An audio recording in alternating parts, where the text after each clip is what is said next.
Hi, this is a personal log. So the past 2 weeks, I was mainly focused on the knots part of the portfolio and my learning, and I actually was able to do a lot of knots by video, and I uploaded them to my YouTube channel, the new YouTube channel that I opened for Forest School.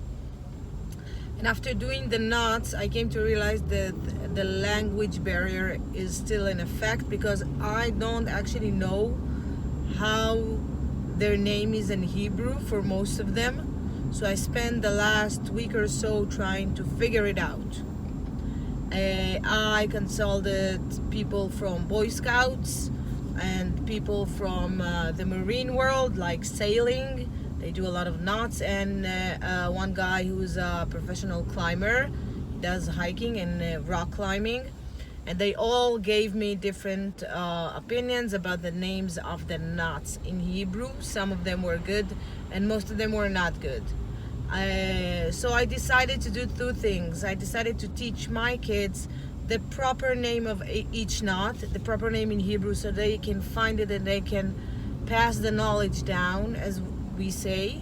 But also I decided for Forest School, I will give each knot a name, a specific name. I'm gonna invent names for the knots. And because I'm from the animal world, I'm a animal assisted therapist and the kids love animal, I decided that we should give most of the knots an animal name. It will be easier to remember, and it will be fun. It will be much more fun to give it an animal name. So I decided that the timber hitch will be the snake, and the tension line will be a rabbit, and the adjustable tension line will be a running rabbit.